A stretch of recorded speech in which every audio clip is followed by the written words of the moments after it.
Assalamualaikum teman-teman, seperti biasa sebelum mulai Mimin mendoakan semoga teman-teman semua selalu dalam keadaan sehat walafiat.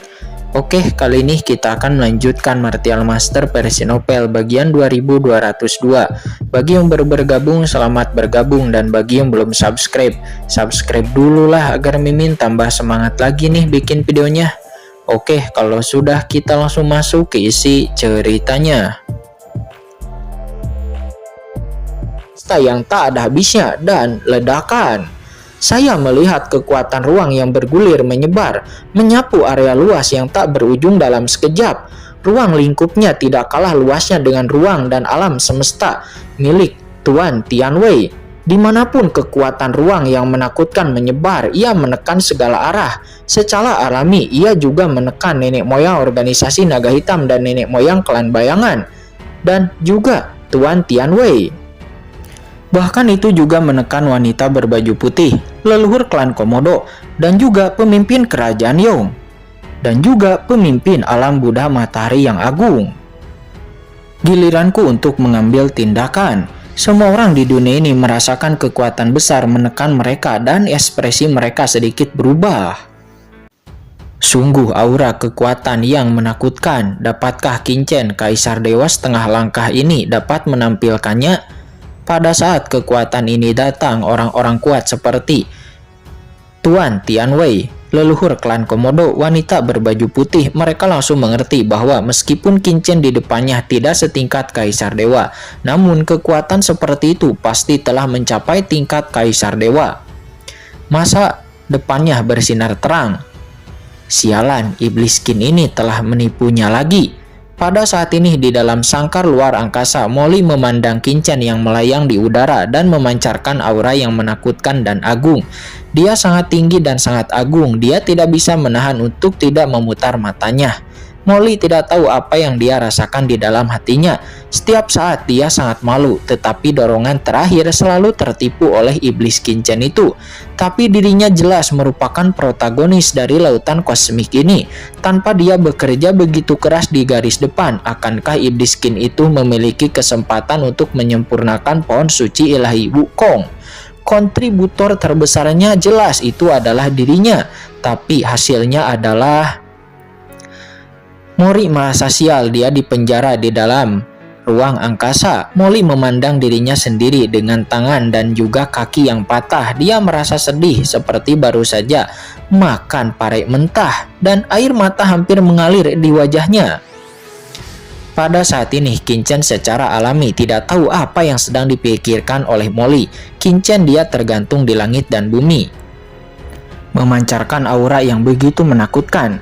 Semuanya, pohon suci Wukong itu adalah milikku. Siapapun yang ingin mengambilnya dariku, maka lakukan saja.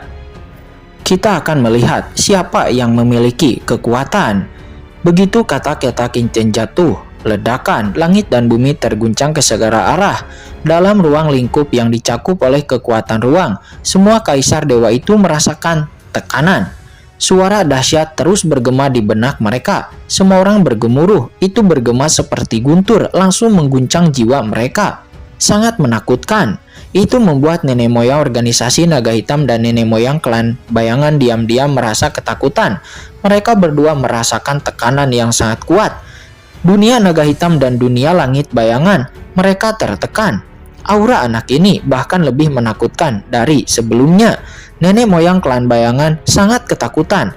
Dia sebelumnya pernah bertarung dengan Qin-Chen. Sebelum Qin-Chen bisa menerobos, dia mundur karena malu di bawah pengepungan Qin-Chen dan Molly. Dan yang paling menjengkelkan, dia dipermalukan. Namun sekarang dia juga bersama nenek moyang organisasi naga hitam. Tapi mereka juga tidak bisa mengalahkannya. Dan ini membuatnya tidak boleh untuk sampai membiarkan Qin-Chen itu melarikan diri. Karena dia tahu saat ini itu adalah kesempatan terakhirnya untuk bisa membunuh Qin-Chen. Tidak mungkin dia mundur. Jika dia mundur, seluruh klan bayangannya pasti akan dihancurkan. Wah, kamu sombong sekali. Kamu kaisar dewa setengah langkah yang kecil, masih ingin menjadi musuhku, kata nenek moyang organisasi naga hitam. Dia langsung meledak dengan api hitam yang mengerikan. Dia telah mendengar bahwa Kincen ini telah membunuh Sage Agung Yilong dan juga Sage Agung Siu di bawah komandonya di kota Nanyuan. Dia belum melunasi hutang ini denganmu sebelumnya. Tapi karena kamu mencari kematian sendiri, maka aku akan membantumu. Kata nenek moyang organisasi Naga Hitam, seperti apa dirinya? Dirinya adalah satu orang yang berhasil menciptakan sebuah kekuatan besar bernama organisasi Naga Hitam. Menghadapi kekuatan tingkat Kaisar Dewa yang lain seperti nenek moyang, klan Komodo, dan juga yang lainnya, mungkin dirinya masih sedikit rendah hati. Namun pada saat ini dirinya melihat seorang Kaisar Dewa setengah langkah kecil berani pamer di depannya, dan kemarahan di hatinya tiba-tiba membara.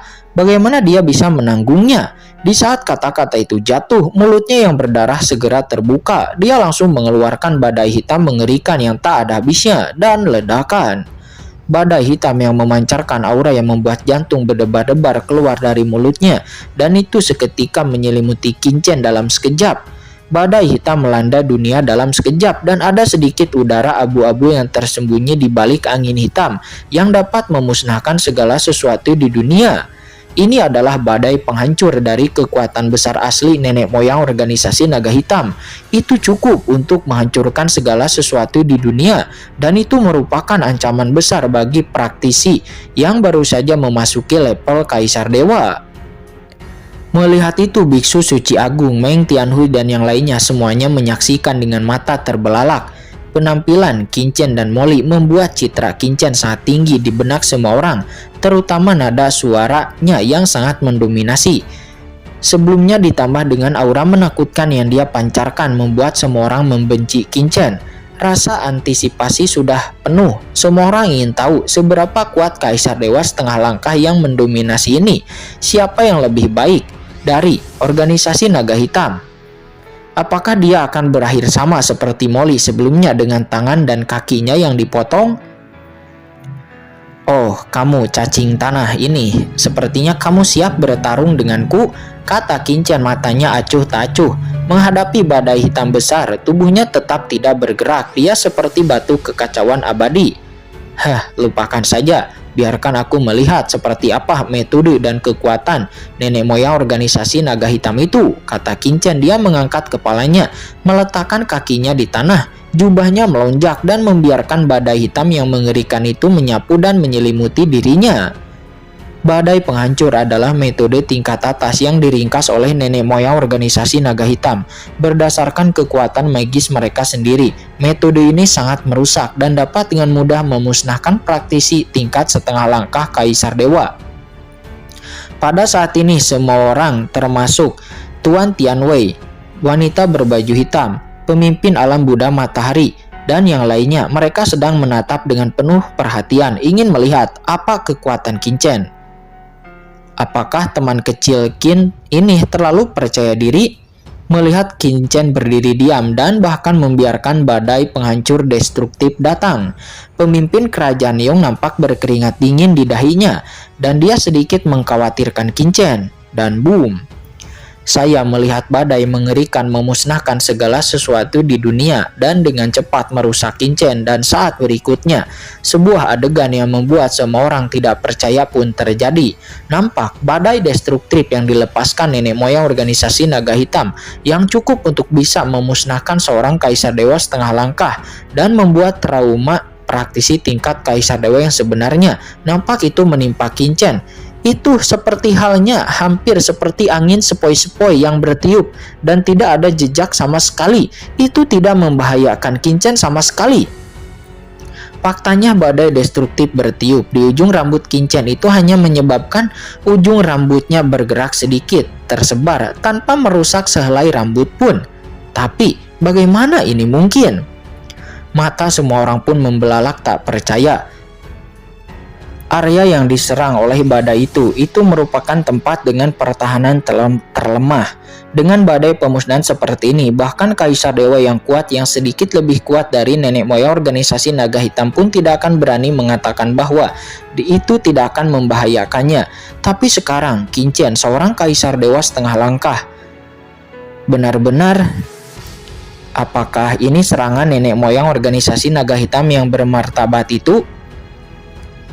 Saat badai hitam menyapu, tubuh Kincen tetap tidak bergerak. Dia seperti raksasa yang berdiri di tengah badai. Kincen hanya memandang dengan mengejek. Nenek moyang organisasi naga hitam di sudut mulutnya terbuka lebar. Ada rasa menghina dan cemoohan di dalamnya. Saya pikir nenek moyang organisasi naga hitam itu kuat, tapi siapa yang tahu hanya itu saja? Hah, kata Kincen. Dia merasakan kekecewaan yang mendalam di hatinya. Brengsek, jangan terlalu sering menindas orang lain. Mata besar nenek moyang organisasi naga hitam seperti bintang itu terbuka lebar, ketakutan dan marah. Meskipun badai penghancurnya bukanlah trik andalannya, namun itu tetap menjadi salah satu jurus khasnya. Bahkan itu tidak melukai rambut lawan sedikit pun. Sial, iblis Qin ini sangat pandai berpura-pura. Saat aku pertama memasuki reruntuhan para dewa, badai penghancur nenek moyang organisasi naga hitam itu gagal melukaiku. Apakah aku berpura-pura saat itu? Kata Molly. Di penjara kandang spasial, Molly gemetar karena marah melihat Kincen berpura-pura menjadi keren di sana dan mengejutkan semua orang. Itu bahkan lebih tidak nyaman lagi daripada membunuhnya. Adegan seperti ini seharusnya disiapkan untuknya. Berhentilah bersikap sombong. Cahaya ilahi penghancur. Nah, pergilah ke neraka, kata nenek moyang organisasi naga hitam, dan ledakan. Nenek moyang organisasi naga hitam tidak mungkin untuk bisa menahan diri. Segera asal-usulnya pun dibakar. Dia membara, dia menunjuk ke arah Kincen di depannya dan tiba-tiba membuka mulutnya. Dari mulutnya yang besar dan berdarah, sebuah lubang hitam gelap muncul. Lubang hitam itu dengan seberkas cahaya hitam legam yang tak terlihat menyala, meledak. Itu langsung menembus ke arah Kincen yang terbang jauh, menghancurkan cahaya ilahi. Langkah membunuh nenek moyang organisasi naga hitam, pancaran jalan besar yang dipadatkan oleh sinar cahaya ilahi sejati, dapat melukai orang kuat dengan level yang sama secara serius. Untuk melakukan gerakan ini, dikatakan bahwa Anda perlu mengaktifkan sifat yang dipadatkan dari asal mula Kaisar Dewa yang cukup untuk melukai Kaisar Dewa yang kuat. Biksu Suci Agung dan yang lainnya menatap dengan mata terbelalak. Tuan Tianwei dan yang lainnya juga nampak menyipitkan mata mereka. Teknik seperti badai penghancur tidak terlalu menakutkan bagi mereka, tetapi cahaya ilahi penghancuran ini sangat luar biasa. Ini mengandung sinar cahaya ilahi sejati yang cukup untuk menimbulkan sedikit ancaman bagi mereka. Bisakah anak itu menghentikannya?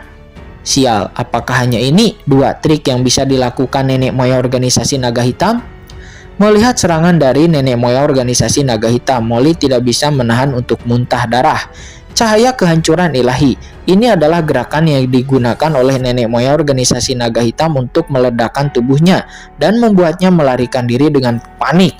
Tetapi pada saat itu dia bahkan belum menguasai struktur jurang maut.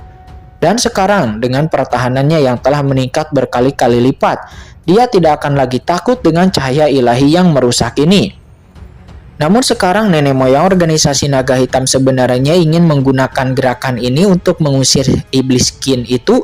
Bukankah ini hanya memberi kesempatan bagi iblis Qin itu untuk pamer lagi? Kata Molly. Berbeda dari kegugupan dan kekhawatiran orang lain, Molly bahkan lebih tidak nyaman daripada membunuhnya ketika dia berpikir bahwa Kincen memiliki kesempatan lagi dan lagi untuk pamer dan dia tidak bisa menahan diri untuk tidak berteriak dalam hatinya. Menghadapi cahaya ilahi penghancuran ini, Kincen tetap tidak bergeming, matanya berkedip dan dia merasakan sinar sifat sejati dalam cahaya ilahi yang merusak ini. Dirinya tidak bisa menahan diri untuk tidak mengangguk sedikit dan berkomentar. Langkah ini sedikit menarik, lebih baik dari sebelumnya. Badai yang merusak mungkin setidaknya 10 kali lebih kuat dari sebelumnya, kata Kincen. Dia mencibir. Nah, jangan terlalu sombong. Jika kamu punya nyali, jangan bersembunyi, kata nenek moyang organisasi naga hitam. Dia meraung dan cahaya kehancuran ilahi hitam menembus kehampaan yang tak ada habisnya dan tiba-tiba mengenai dada Kincen. Duar, ledakan. Cahaya ilahi yang menakutkan bersinar terus-menerus memancarkan kekuatan penghancur yang membuat jantung berdebar-debar. Kekuatan penghancur ini bahkan lebih menakutkan dan korosif. Itu cukup untuk merusak segala sesuatu di dunia. Kekuatan penghancur yang mengerikan itu mendidih di tubuh Kincen, mencoba memusnahkan tubuhnya. Bagaimana kabarnya? Mata semua orang pun membelalak, namun saat berikutnya, mulut semua orang terbuka. Karena di depan semua orang, tidak peduli bagaimana cahaya destruktif nenek moyang organisasi naga hitam mendidih dan melonjak. Itu tidak dapat menembus pertahanan tubuh Qinchen, apalagi kulitnya. Yang mana itu terus-menerus terkena dampak cahaya ilahi kehancuran, itu hanya sedikit melengkung. Pada saat ini itu tanpa kerusakan apapun. Itu sepertinya hanya sedikit lebih hangat dari serangan sebelumnya. Tapi sayang tenaganya masih terlalu lemah. Menurutku, itu hanya seperti menggesek rambutku saja, kata Qinchen. Dia menghela napas, menggelengkan kepalanya sedikit dan matanya tiba-tiba menjadi dingin dan tegas. Setelah membiarkanmu menyerang begitu lama, maka inilah saatnya aku untuk mengambil tindakan, kata Qinchen. Mendengar itu, mata nenek moyang organisasi naga hitam menyusut. Di saat Qinchen mengucapkan kata-kata ini, seluruh tubuh nenek moyang organisasi naga hitam membeku, merasa seperti dia telah diselimuti teror yang tidak dapat dijelaskan. Ini adalah perasaan misterius tanpa peringatan, seolah-olah muncul secara tiba-tiba. Itu berasal dari teror besar antara hidup dan mati. Seolah-olah dirinya seperti kelinci putih kecil di hutan besar yang sedang ditatap oleh binatang jahat yang paling ganas. Dan itu membuatnya gemetar. Rasa gemetar pun bahkan melonjak dari lubuk jiwanya.